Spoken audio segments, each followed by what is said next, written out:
श्री अवध बिहारी चौधरी जी सीवान के town hall में doctor Mohammad Shahabuddin साहब के पुण्यतिथि पे दिखेंगे, आपको क्या लगता है? नहीं, मुझे ऐसा लगा वो तो भारत के आइन का दुश्मन है अवध बिहारी चौधरी, मैं ये कहूंगा आपके चैनल से। इसलिए मैं कर रहे हैं भाई, इसलिए कि अगर देखिए उनकी दो तरफा राजनीति, ये दोगली राजनीति, कहीं बाबा साहब के लिए मुख्य अतिथि बनते हैं और कहीं बाबा साहब के मूर्ति जब लगाया जाता है तो वैसे व्यक्ति को जेल भेजवाने के काम करते हैं। तो हम कैसे कहें कि बाबा साहब के हितैषी हैं और बाबा साहब के मानने वाले हैं? कहीं मुख्य अतिथि कीजिए भाई, सम्मान वाली सम्मान का बात करना, सम्मान स्पीकर है भाई, वो स्पीकर है तो हम कहाँ कहते हैं स्पीकर नहीं, स्पीकर तो कहेंगे, लेकिन कहेंगे कि बिहार के आइन का दुश्मन है जिनका नाम अवध बिहारी चौधरी। दिखाइए, कहा कि हीरो और सितारों में रह गुजर चमक छोड़ जाएंगे, पहचान अपनी दूर तक छोड़ जाएंगे, खामोशी के मौत दोबारा नहीं, शीशा हूं टूट कर खनक छोड़ जाएंगे। हीरो और सितारों से आग्रह है कि वो अपने आप को हीरा और सितारा न शो करे।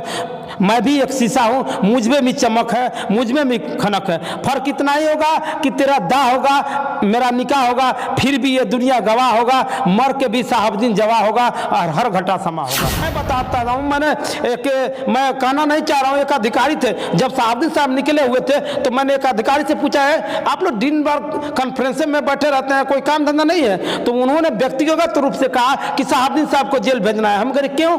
तो इनको अगर नहीं जेल भेजते हैं तो सरकार डिजर्व हो जाएगी, सरकार गिर जाएगी, इसलिए इनको जेल भेजा। हाँ, तो हम कहने क्या रिपोर्ट आप लोग कर रहे हैं? उस समय महेंद्र कुमार डीएम थे और क्या बोलते सौरभ कुमार शाह एसपी साहब थे, उन्होंने रिपोर्ट दिए कि इनके निकलने से विधि व्यवस्था गड़बड़ा जाएगा और क्या बोलते हैं भयावह स्थिति है सीवान को। इस तरह मुख्य सचिव प्रधान सचिव को रिपोर्ट किया गया, उन्होंने सुप्रीम कोर्ट में इस तरह का काम किया, तब साहबुद्दीन साहब को तिहाड़ जेल में भेजा। इनको डर था कि कहीं सत्ता से हम गिर जाएंगे नीतीश कुमार, ये भी चार्जशीटेड आदमी है नीतीश कुमार, ऐसा थोड़े कि ये बहुत अच्छे आदमी है। कहीं ना कहीं ये शेड्यूल कास्ट के अनुसूचित जनजाति जाति और मुस्लिम का विरोधियों की सरकार है। जो पैजामा सिलाता है ना, पेशाब करने की भी जगह रखता है।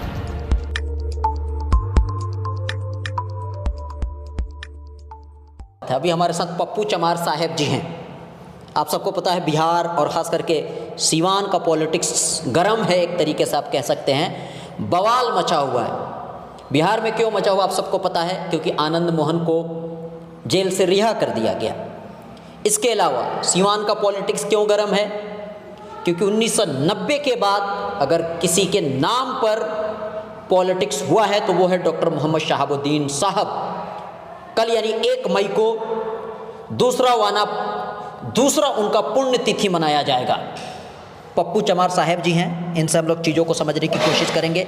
बिहार के भी पॉलिटिक्स पे बात करेंगे और सीवान के भी पॉलिटिक्स पे बात करेंगे।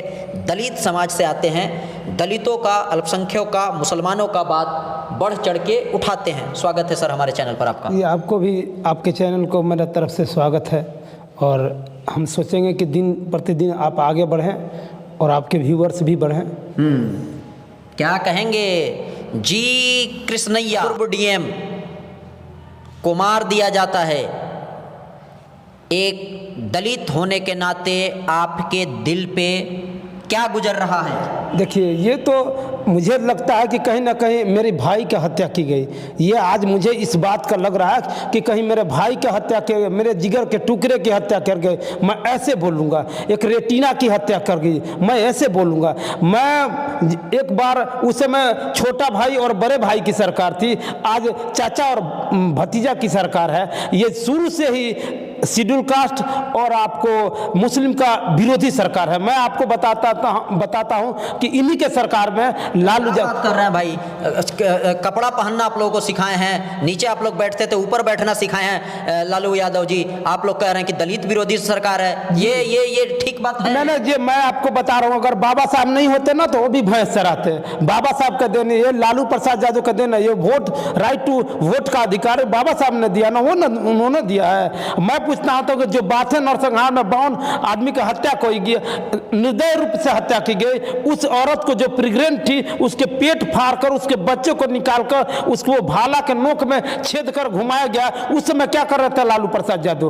कहीं ना कहीं ये शेड्यूल कास्ट और मुस्लिम का दुश्मन है ये लालू यादव की सरकार। आरजेडी के सरकार लालू रबड़ी के ये बोली आ जे बोली ओकरा के दे दी गोली, या तो गोली मरवा देगा नहीं तो तिहाड़ भेज के जहर दिलवाने के काम करेगा। ये आरजेडी आरजेडी की यही शुरू से मैंने इनकी आदतें हैं, फितरतें हैं। मैं आता हूं सीमान आपको लेकर, जब यही मुफस्सिल थाना में 8 मुस्लिम की हत्या की गई, अभी तक सीबीआई क्या कर रही है? कहीं ना कहीं ये मुस्लिम और शेड्यूल कास्ट का विरोधी की सरकार है। जब वो सरकार नहीं बनी थी तो कह रहे थे कि बाबा साहब के सपनों की सरकार है, कर्पूरी ठाकुर के सपनों का सरकार है। मैं पूछना चाहता हूं, आज कृष्णैया जैसे लोगों की हत्या करने वाला को आजीवन कारावास का सजा होता है, उसको निकाल दिया जाता है, ये कहां का इंसाफ है?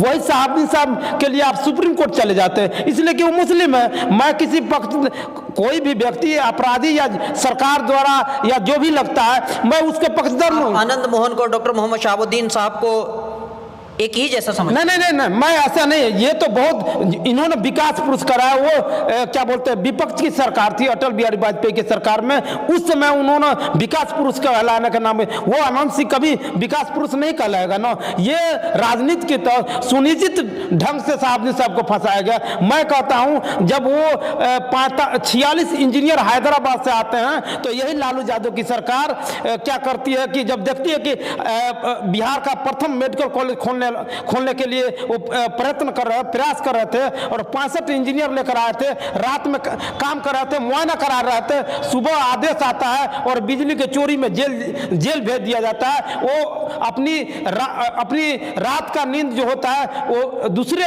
रात के नींद जेल में ही बिताते हैं। यही असर किया गया था लालू यादव की सरकार में। ऐसे क्यों कहते हैं कि इस तरह के, वो बहुत आसमां और क्या जमी और आसमां का फर्क होता है। वो शहाबुद्दीन कभी नहीं बढ़ सकते। 7 जन्म में आनंद सिंह, वो तो आतंकवादी है ना, हत्यारा है, ये प्रूफ किया गया। हाईकोर्ट कह रहा आजीवन कारावास के देने का सजा दी गई। तो फिर अब इस समय ये लालू यादव की सरकार, ये तेजस्वी यादव या नीतीश को, उन पे इतने सारे मुकदमे थे, तो डॉक्टर मोहम्मद शहाबुद्दीन साहब भी तो थे तो क्या हुआ? उनके लिए क्यों चली गई है सुप्रीम कोर्ट में? इनके लिए तो जाना चाहिए ना। जब उम्र कैद की सजा पा रहे थे तो ये लोग चुप्पी साध रहे थे। और मैं बताता हूं, मैं कहना नहीं चाह रहा हूं, एक अधिकारी थे, जब शहाबुद्दीन साहब निकले हुए थे तो मैंने एक अधिकारी से पूछा है, आप लोग दिन भर कॉन्फ्रेंस में बैठे रहते हैं, कोई काम धंधा नहीं है? तो उन्होंने व्यक्तिगत रूप से कहा कि शहाबुद्दीन साहब को जेल भेजना है। हम कह रहे क्यों? तो इनको अगर नहीं जेल भेजते हैं तो सरकार डिजर्व हो जाएगी, सरकार गिर जाएगी, इसलिए इनको जेल भेजा। हाँ, तो हमको नहीं, क्या रिपोर्ट आप लोग कर रहे हैं? उस समय महेंद्र कुमार डीएम थे और क्या बोलते सौरभ कुमार शाह एसपी साहब थे। उन्होंने रिपोर्ट दिए कि इनके निकलने से विधि व्यवस्था गड़बड़ा जाएगा और क्या बोलते हैं भयावह स्थिति है सीमान को। इस तरह मुख्य सचिव, प्रधान सचिव को रिपोर्ट किया गया, उन्होंने सुप्रीम कोर्ट में इस तरह का काम किया, तब शहाबुद्दीन साहब को तिहाड़ जेल में भेजा। इनको डर था कि कहीं सत्ता से हम गिर जाएंगे। नीतीश कुमार, ये भी चार्जशीटेड आदमी है नीतीश कुमार, ऐसा थोड़े कि ये बहुत अच्छे आदमी है। कहीं ना कहीं ये शेड्यूल कास्ट के, अनुसूचित जनजाति, जाति और मुस्लिम का विरोधियों की सरकार है, ठकबंधन की सरकार है। अभी इतना बेचैनी काहे हो गया? अभी लोग वोट देके महागठबंधन को, आरजेडी को, नीतीश कुमार को, दलित, मुस्लिम सब वोट देके जिताए लो, अब आप लोगों को बेचैनी लग गई? ना कोई बात खराब हो गया। ना कोई बात नहीं। देखिए, जो पैजामा सिलाता है ना, पेशाब करने की भी जगह रखता है। जो सरकार, कांसीराम कहते हैं कि सरकार नहीं बनाते हो तो कम से कम सरकार गिरा दो, नहीं गिराते तो हिला दो। वक्त आता है उन्हें बता दिया जाएगा कि दलितों के साथ या शेड्यूल कास्ट के साथ करने का कौन सा हक है। सारे स्टाइपेंड बंद कर दिए। अभी तक 30 या 35 साल हो गया। पहले बड़े और छोटे भैया की सरकार थी, आज चाचा भतीजा की सरकार है। तो आपने शेड्यूल कास्ट के लिए स्पेशल पैकेज क्या दिया? क्यों नहीं जामिया जेएनयू जैसे सुविधा दिया गया हॉस्टल में, आपने दिया? आप तो स्टाइपेंड भी रोक दिया ना। बीजेपी कांग्रेस जिस तरह सांप नाग और नागनाथ है में, ठीक उसी तरह ये दूसरा बीजेपी है, सांपनाथ और नागनाथ। कौन है? आरजेडी और जदयू है। हम इसको मानेंगे, ऐसा नहीं कि नहीं मानेंगे। ये सबसे बड़ा, अगर समाज के लेके चलने की बात कर रहे हैं तो इसीलिए तो आप लोगों को बेचैनी नहीं होगी? ना ऐसा कोई बात नहीं है। पुतुओं मीठ भतरों मीठ की बात होती है। ना ऐसा कोई बात, पुतुओं मीठ भतरों मीठ होगा, ऐसा कैसे हो सकता? आप भी अच्छे होंगे, बेटा भी अच्छा होगा और हस्बैंड भी अच्छा होगा। अगर कोई औरत हो तो 2 ही आदमी अच्छा मानेगी, या तो बेटा के पक्ष में जाना होगा या नहीं तो पति के पक्ष में जाना, फैसला उसको करना होगा। ये सोच रहे हैं समंतवाद और पूंजीपतियों को भी गले लगा लेंगे और गरीब मजलूमों और अकलियत को भी लेंगे, मुस्लिम को भी लेंगे, शेड्यूल कास्ट को लेंगे। ऐसे कैसे हो सकता है? ये नहीं हो सकता, ये it cannot be so sir, impossible, ऐसा हो नहीं सकता। मैं तो इन्हें ठगबंधन कहूंगा कि ठगबंधन की सरकार है, गुंडों बवालियों की सरकार है, जंगल राज। ठीक बीजेपी वाला कहता है ये जंगल राज की सरकार है, ये जंगल राज की सरकार है। बात कर रहे हैं, इतना खुल के बोल रहे हैं। नहीं ठीक है, दुश्मन जैसे हो रहा है नहीं दुश्मन ठीक, लेकिन ये ठीक नहीं है। दुश्मन तो मेरा कभी दुश्मन है, लेकिन ये लोग तो सरकार में इतना बोल पाते नहीं, क्यों नहीं बोला जाता था? ऐसा थोड़ा है कि नहीं बोला जाता। अगर सच बोलना बगावत है तो समझिए हम बागी हैं, बागी नाम है तो बगावत मेरा काम है। क्या बगावत का डर से ईमान की बात नहीं करते हैं? क्या आसमां पर नहीं जा सकते तो जमीन पे भी चलना छोड़ देंगे? उनकी ये हिटलर शाही इनकी नहीं चलेगी। 2024 के चुनाव ये सोच रहे हैं कि जीत जाएंगे, ये इम्पॉसिबल, ऐसा हो नहीं सकता। अब जगह जगह इनके चौराहे पर तेजस्वी और नीतीश कुमार के पुतले जलाए जाएंगे कि ये शेड्यूल कास्ट का दुश्मन है और मुस्लिम का दुश्मन है ये लोग। चलिए ठीक है, तो ये तो बिहार पे हम लोग बात कर लिए जी। अब आते हैं सीवान पे। जी। कल पुण्यतिथि मनाई जाएगी पूर्व सांसद डॉक्टर मोहम्मद शहाबुद्दीन साहब का। जी। पप्पू चमार साहेब, अभी देख रहे हैं आज जो आपका बाइट है उसके हिसाब से लग रहा है कि कुछ ज़्यादा ही डॉक्टर मोहम्मद शहाबुद्दीन साहब और उनके परिवार के प्रति आपका प्यार मतलब एकदम जी उखड़ के आ गया है। जी। मैं देखिए, ये मैं बताना चाहता हूँ, आप ओम प्रकाश यादव का साथ दिए हैं। नहीं ठीक है, वो व्यक्तिगत मेरी थी, उससे कोई बात नहीं है। नहीं, मुझे क्यों नहीं है? नहीं मैं कभी क्यों नहीं है? मैं अपने मेरे बाप अगर बीजेपी से आएंगे ना तो मैं वोट नहीं दूंगा। मेरे बाप अगर बीजेपी के प्रत्याशी हुआ तो मैं वोट नहीं दूंगा। दूसरे बार कुंजी का नहीं दूसरे बार थे, मैंने कभी सिद्धांत से समझौता नहीं किया। सलीम सैदी कहा कि सर जिस दर पर ना झुक जाए उसे सर नहीं कहते, हर दर पे झुक जाए उसे सर नहीं कहता। आज कैसे नहीं ऐसा कोई बात नहीं है, हर आदमी से गलती होती है। वोट मांगे हैं कि नहीं? जी मांगे, कुछ मजबूरियां थी, कोई ही बेवफा नहीं होता। अगर कोई मजबूरी थी मैंने इसलिए इस तरह का काम किया। मुझे एक बात शहाबुद्दीन साहब की बात आ रही है तो उनको के लिए आप पढ़े हैं? मैं शहाबुद्दीन साहब के लिए मैं शहाबुद्दीन साहब के लिए पढ़ा। मैं एक बार और पढ़ के बताता हूँ आपको कि भूख से जो कदम लड़खड़ा है, भूख से जो कदम लड़खड़ा है, जमाने ने सोचा भूख से जो मेरे कदम लड़खड़ा है, जमाने ने सोचा शराब पी लिया है। भूख से जो मेरे कदम लड़खड़ा है, जमाने ने सोचा शराब पी लिया है। बरसात में जो मेरे चाह दीवारी क्या गिरी, आने जाने का रास्ता बना लिया है। मैंने क्यों कहना चाहा, मैं इसलिए इस शेर के जरिए से क्या मैसेज देना, ये मैसेज जाना जाता है कि शहाबुद्दीन साहब को जेल में डाल के हत्या करा देना, ये इनकी प्राथमिकता थी कि ये बीच से हट जाए, अगर ये जेल से बाहर आते हैं तो ये पार्टी पर इनका वर्चस्व होगा और इनकी चलेगी। इन्होंने पार्टी के लिए फाउंडर मेंबर थे, इन्होंने क्या बोलते हैं 45 को विधायक को रख के अपने व्यक्तिगत संबंध से उन्होंने सरकार बनाया, जिसे सचिवालय शौचालय के ज्ञान नहीं था, उन्हें मुख्यमंत्री बनाया, तो वही हश्र हुआ। मैं बताना चाहता हूँ 2 आदमी उन्होंने बहुत बड़ा गलती की है। पहला रामसुंदर दास, उन्होंने 50 विधायक लेकर लालू यादव के मुख्यमंत्री बना दिए और उन्होंने यह संदेश दिया बिहार के महान जनता को कि प्रसादी के लिए मंदिर नहीं तोड़ा जाता है। उन्होंने यह संदेश देने का काम किए। दूसरा गलती शहाबुद्दीन साहब की, अगर शहाबुद्दीन साहब हिना साहब को उप मुख्यमंत्री बनाए होते तो शायद आज शहाबुद्दीन साहब जीवित रहते, यह हंस नहीं होती, ये उनकी औरत को आज ये नौबत देखने के नहीं मिलता। जिस उम्र में जिंदगी का आखिरी पड़ाव होता है, एक पति क्या बोलते हैं बैसाखी का सहारा आता है, उस समय छीन लिया जाता है। इससे बता क्या है, एक बेटा का साया छीन लिया जाता है, इसलिए छीन लिया जाता जो आज अच्छा भला का ज्ञान नहीं जानता, अभी पखेरु नहीं होता, उस समय उसके पिता का साया छीन लेता है, उसके दिल पर क्या गुजरेगा।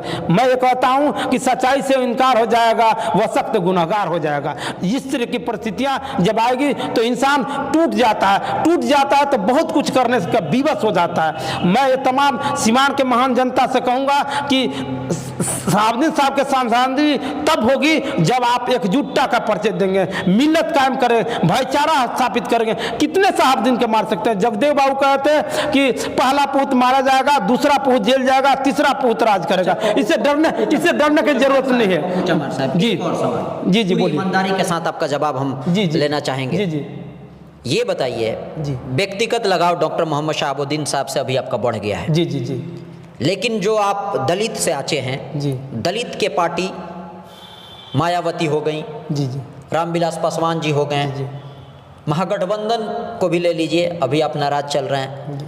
ये लोग अगर सबका गठबंधन हो जाता है, टिकट किसी को दे दिया जाता है उनके तरफ से, और डॉक्टर मोहम्मद शहाबुद्दीन साहब के पत्नी हिना साहब निर्दलीय लड़ती हैं, पप्पू चमार किसके लिए वोट मांगेंगे, किसको वोट देंगे? जी, मैं ड्यू टू हिना साहब को जानते हैं, वो किस दल से आएंगे, किस पार्टी से, मैं नहीं जानता हूँ। मैं उनके साथ हूँ, आखिरी जीवन तक मैं उनके साथ रहूँगा, ठीक है। इसलिए कि मैं उन्हें इंसाफ दिलाने के काम करूंगा कि ताकि समाज में वो समझी मैं उनका कर्जदार हूं, शहाबुद्दीन साहब के कर्जदार हूं, जिन्होंने विकास पुरुष के नाम दिया, जिन्होंने सीवान जिलों को गौरवान्वित करने का काम किया। ये गौतम बुद्ध की धरती है, मौलाना मंजूर हक की धरती है, एकलव्य की धरती है, एकता के प्रतीक की धरती है। इसलिए गौरवान्वित करने का काम किए। इस एहसान के, इस कर्जदार के लिए मैं हिना साहब के लिए समर्पित हूँ और रहूँगा हमेशा हमेशा के लिए। जब तक वो राजनीति में रहेंगी हम उनके साथ रहेंगे, ये हम आपको वादा देते हैं इस चैनल के माध्यम से। कल पुण्यतिथि है, सीवान का नज़ारा क्या होगा? सीवान का यही नज़ारा होगा। मैं तमाम सीवान वासियों से कहूँगा कि आपको ये दिखाना पड़ेगा आने वाला भविष्य के चुनाव में कि आप दिखाइए। कहा कि हीरो और सितारों में रह गुजर चमक छोड़ जाएंगे, पहचान अपनी दूर तक छोड़ जाएंगे, खामोशी के मौत दोबारा नहीं, शीशा हूँ टूट कर खनक छोड़ जाएंगे। हीरो और सितारों से आग्रह है कि वो अपने आप को हीरा और सितारा न शो करे। मैं भी एक शीशा हूँ, मुझ में भी चमक है, मुझ में भी खनक है। फर्क इतना ही होगा कि तेरा होगा, मेरा निकाह होगा, फिर भी ये दुनिया गवाह होगा, मर के भी शहाबुद्दीन जवाह होगा और हर घटा समा होगा।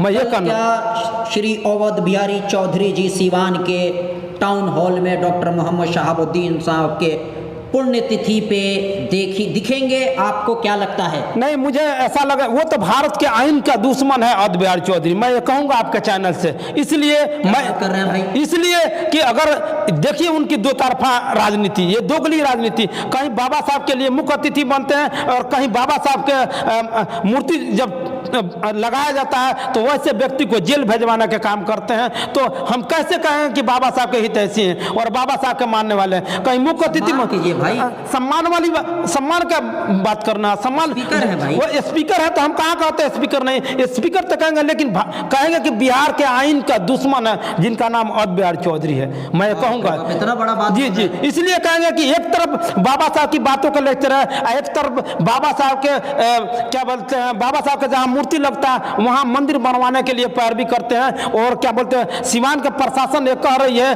कि देखो ऊपर से दबाया है इसलिए हम तुम्हें हिरासत में लिया जा रहा है। मुझे 2 दिन सवाल का जवाब दीजिए, आपको कहीं और लेके जा रहे हैं। जी बोलिए बोलिए। टाउन हॉल में कल दिखेंगे डॉक्टर मोहम्मद शहाबुद्दीन साहब के पुण्यतिथि में? वो दिखे या नहीं, उनके दिखने या नहीं दिखने से कोई फर्क नहीं करता। शहाबुद्दीन साहब कहे कि मुझे चुनाव जीतने हारने का कोई ये मकसद नहीं है, कितने लोग मेरे साथ, ये मकसद होता है, ये माने रखता है। और रहा सवाल कि उनकी और इनके कद में बहुत फर्क है, यही वो व्यक्ति है ना कि उनको जेल के गेट पर नहीं गए तो 5 साल बैठे रहे, उन्हें टिकट नहीं मिला। तो कहीं ना कहीं शहाबुद्दीन साहब के कद, वो कहते हैं कि पार्टी से कोई बड़ा नहीं होता है, नहीं हमसे पार्टी है, पार्टी से हम नहीं। ये सीवान की महान जनता दिखा देगी जब चुनाव आता है तो हिना साहब के साथ चट्टानी एकता का परिचय देकर वो दिखाएगा कि देख लो शहाबुद्दीन साहब को ही मार दिया जाएगा, लेकिन शहाबुद्दीन साहब के समर्थकों को कितना मार देगा। उनकी विचारों की हत्या आप नहीं कर सकते। जिन्होंने विकास पुरुष कराया, शिक्षा स्वास्थ्य पर उन्होंने काम किया, उनको कैसे मार सकते हैं? अरे पप्पू चमार को मार सकते हैं, कितने लोगों को मारेंगे जो विकास पुरुष